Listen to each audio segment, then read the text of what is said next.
Assalamualaikum warahmatullahi wabarakatuh. Kembali lagi berjumpa dengan saya Ipan. Pada kesempatan kali ini, alhamdulillah kita semua bisa berjumpa lagi, dan alhamdulillah juga kita masih berada dalam lindungan Allah Subhanahu wa taala, dan tentunya kita masih diberikan kesehatan, dan selain itu juga kita masih diberikan nikmat selain sehat, nikmat iman dan nikmat Islam.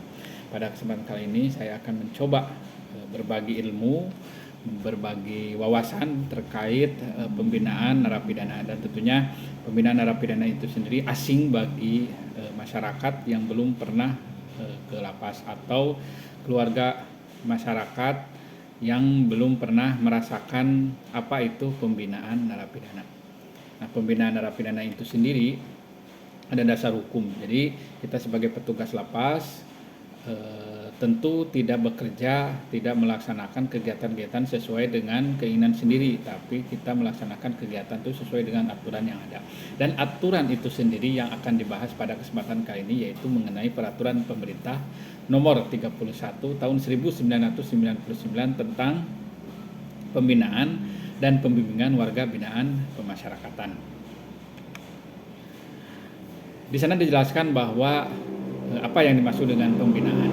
Jadi pembinaan itu sendiri adalah kegiatan untuk meningkatkan kualitas ketakwaan kepada Tuhan Yang Maha Esa. Selain itu, adanya peningkatan kualitas intelektual, sikap dan perilaku, profesional, kesehatan jasmani dan rohani narapidana dan anak didik pemasyarakatan. Nah, kata kuncinya ingat bahwa yang namanya pembinaan itu adalah adanya peningkatan kualitas, baik itu ketakwaan, intelektual, atau sikap dan perilaku, baik itu juga terkait kesehatan jasmani dan rohani dan profesionalisme dari narapidana itu sendiri. Program pembinaan yang ada di lapas ada dua, yaitu program pembinaan kepribadian dan program pembinaan kemandirian.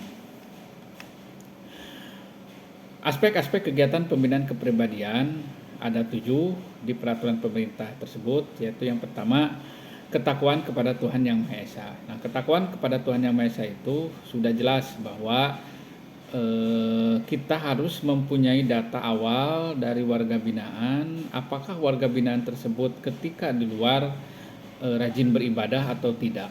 Kalau misalkan tidak, maka usahakan di sini harus ada peningkatan kualitas ketakwaannya dengan cara rajin beribadah kepada Tuhan Yang Maha Esa.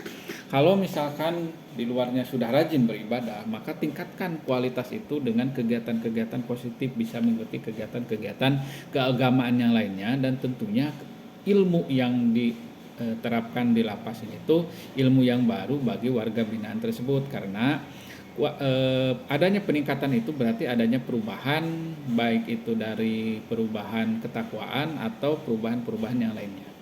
Untuk yang kedua, adanya kesadaran berbangsa dan bernegara. Nah, ingat bahwa hasil screening dari awal, hasil data dari awal warga binaan tersebut, bagaimana sih kesadaran terhadap berbangsa dan bernegaranya. Nah, tentunya selama di lapas kita bina bahwa yang bersangkutan harus mengikuti kegiatan-kegiatan tersebut, dan seperti contoh untuk kegiatan berbangsa dan bernegara yaitu bisa mengikuti kegiatan kepramukaan, kegiatan upacara bendera, hormat bendera, dan baris berbaris. Nah, untuk yang seperti di lapas itu sendiri biasanya pasti ada kegiatan kepramukaan. Nah, kegiatan pramukaan ini sendiri itu kita harus berusaha mengadakan kegiatan dengan cara bekerja sama dengan pihak-pihak yang lainnya, seperti misalkan dengan Kuarcab setempat. Jadi kita melakukan kerjasama dengan pihak Kuarcab setempat, lalu mengadakan kegiatan di lapas. Nah, kita bisa memfasilitasi pembina dari Kuarcab. Nah, nanti paling pihak Kuarcab ngasih delegasi ke Kuaran yang ada di bawahnya. Nah, nanti dari pihak Kuaran mendelegasikan pembina khusus untuk warga binaan. Nah, selain itu juga ada kegiatan upacara khusus warga binaan. Kita sebagai petugas lapas harus menyediakan acara atau waktu minimal sebulan sekali seluruh warga binaan harus mengikuti kegiatan upacara bendera. Untuk yang ketiga yaitu intelektual. Nah, ingat, pembinaan itu adanya peningkatan kualitas intelektual. Nah, untuk kegiatan intelektual yang bisa kita lakukan yaitu dengan cara bekerja sama dengan instansi-instansi terutama dinas pendidikan setempat. Selain itu juga ada SKB yang berada di dekat dengan lapas. Nah, tentunya ini tuh sangat bermanfaat ketika misalkan warga binaan hanya lulusan SD. Nah, kita tingkatkan ketika dia bebas dari lapas itu harus minimal punya ijazah paket B.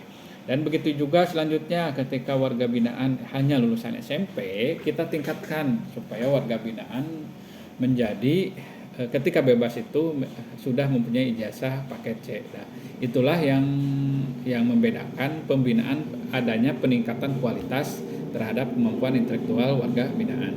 Terus yang ketiga yaitu sikap dan perilaku. Nah, ini mungkin kita harus mempunyai data-data terkait kebiasaan, sikap dan perilaku mereka. Misalkan kalau mereka perilakunya jelek selama di luar, kadang tidak ada saling menghargai, menghormati, dan kita sebagai petugas lapas ketika mereka ada punya perbuatan tersebut seperti itu dari hasil data screening awal. Nah, kita di sini harus berusaha sekuat mungkin untuk meningkatkan sikap dan perilaku mereka itu supaya lebih baik lagi. Ketika dia tidak mengetahui sopan santun, maka kita kasih edukasi terkait sopan santun, bagaimana cara menghargai sesama, bagaimana cara menghormati petugas, dan lain sebagainya. Untuk yang kelima yaitu kesehatan jasmani dan rohani.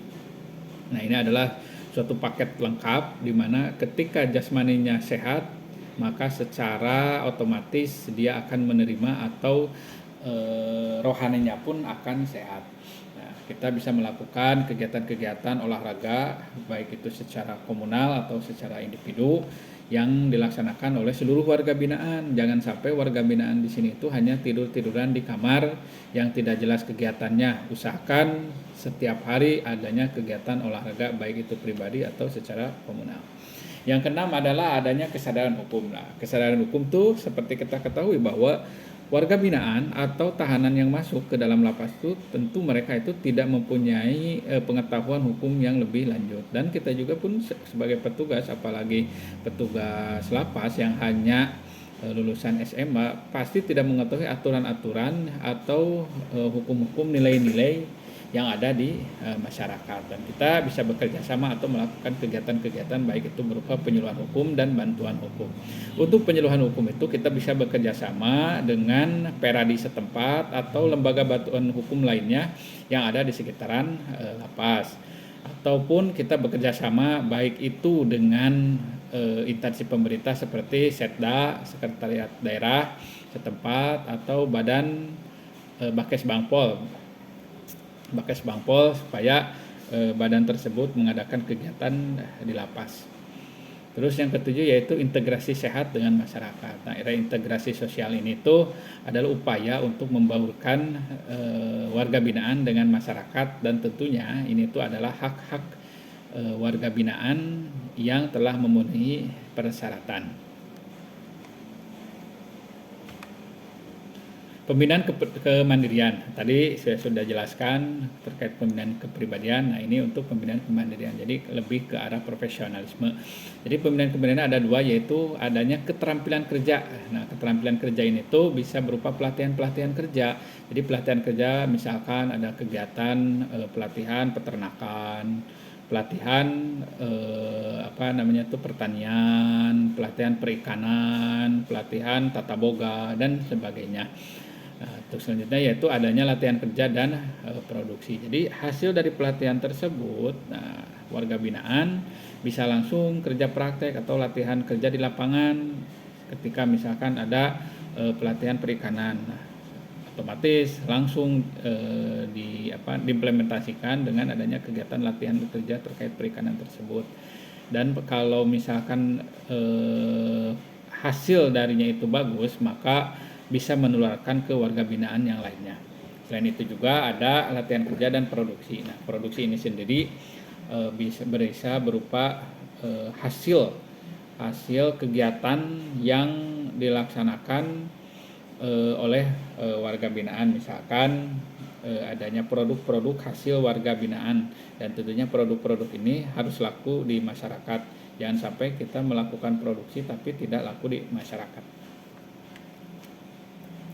Pembinaan dan pembimbingan. Nah ini kita harus sebagai petugas lapas harus bisa mengetahui perbedaan pembinaan dan pembimbingan. Jadi pembinaan itu sendiri itu kegiatannya ada di lapas semua. Nah, dan yang terlibat itu adalah pengaman atau pembina pemasyarakatan dan pengaman pemasyarakatan.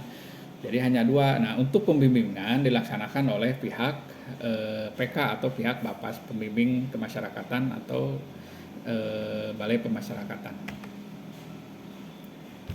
Kegiatan pembinaan. Yang menjadi tolak ukur kegiatan pembinaan yaitu ada 3 unsur yang saling keterkaitan. Yang pertama adalah adanya perencanaan pembinaan. Nah, kita sebagai petugas lapas, apalagi sebagai wali pemasyarakatan, harus mengetahui 3 unsur ini. Yang pertama adanya perencanaan. Kita itu harus mempunyai rencana terkait pembinaan yang akan dilaksanakan, yang akan diberikan kepada warga binaan. Karena tanpa adanya perencanaan yang jelas, tanpa adanya perencanaan yang matang, tidak akan berhasil sebuah pembinaan. Terus selanjutnya yaitu adanya pelaksanaan pembinaan. Pelaksanaan itu sendiri adalah output dari perencanaan. Kita setelah melakukan perencanaan, maka dilanjutkan dengan action atau pelaksanaan kegiatan. Jangan sampai pelaksanaan kegiatan ini tidak sesuai dengan yang direncanakan. Boleh saja tidak sesuai dengan direncanakan, asalkan dengan sesuai kebutuhan. Jangan sampai kita rencana sudah matang, sudah bagus, tapi pelaksanaannya berbeda dengan tidak sesuai dengan perencanaan. Nah, setelah kita melaksanakan kegiatan pembinaan, maka yang wajib kita laksanakan adalah pengendalian program pembinaan. Nah, pengendalian ini tuh bisa berupa hasilnya tuh seperti apa. Nah, kita evaluasi. Dari evaluasi tersebut itu seperti apa. Nah, harus ditindaklanjuti supaya seluruh kegiatan itu tuh bermakna bagi warga binaan. Misalkan kita udah ada rencana dan dilaksanakan. Dari hasil pelaksanaan itu tentu ada kekurangan dan kelebihan. Dan kekurangan itu terus dikikis. Kita harus meminimalisir kekurangan-kekurangan yang ada sehingga nanti ke depannya program pembinaan tersebut bisa lebih sempurna dan lebih bagus lagi. Tentunya sangat optimal bagi warga binaan. Tahapan pembinaan. Nah, untuk tahapan pembinaan kita sebagai petugas lapas harus mengetahuinya. Jadi kita itu mempunyai tahapan, ada 3 tahap pembinaan. Yang pertama tahap awal, yang kedua tahap lanjutan, yang ketiga tahap akhir. Nah, untuk tahap awal itu dimulai dari status mereka sebagai narapidana sampai dengan 1/3 masa pidana. Nah, itu tuh tahap awal. Untuk tahap lanjutan yaitu dimulai dari 1/3 atau dimulai dari tahap awal 1/3 masa pidana sampai dengan 1/2 masa pidana. Terus ada lagi tahap lanjutan dari 1/2 masa pidana sampai 2/3 masa pidana. Nah, untuk selanjutnya yaitu tahap akhir, itu adalah tahap di mana berakhirnya masa pembinaan dari 2/3 sampai dia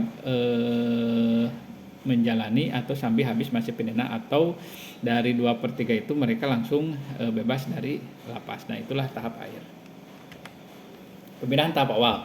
Untuk pembinaan tahap awal seperti kita ketahui bersama tadi saya sudah jelaskan bahwa pembinaan tahap awal itu dimulai dari status sebagai narapidana sampai 1/3 masa pidana, yaitu kegiatan-kegiatan yang dilaksanakan yaitu adanya masa pengamatan. Nah, ini kita sebagai petugas lapas harus mengamati mereka dengan cara melakukan screening ataupun data-data awal supaya kita mempunyai kemampuan, mempunyai wawasan terkait potensi-potensi dari narapidana tersebut.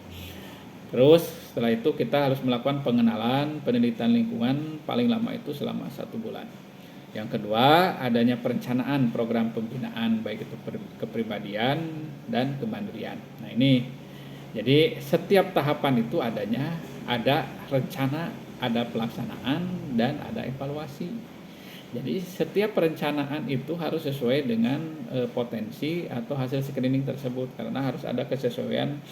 Ketika mereka hasil screeningnya berupa A, maka yang harus direncanakan itu jangan sampai melesat atau jangan sampai tidak sesuai dengan potensi yang ada. Misalkan mereka potensinya di menjahit, jangan sampai dia diberi kegiatan pembinaan itu untuk kemandirian ya, ini misalkan diberi ke pertanian, dan itu kan tidak nyambung. Jadi adanya kualitas itu harus bertahap dan berjenjang, kecuali kalau mereka udah ahli di bidang A boleh diajari ke bidang B. Itu mungkin untuk tahap awal. Jadi tetap sama adanya perencanaan, adanya pelaksanaan, dan adanya penilaian.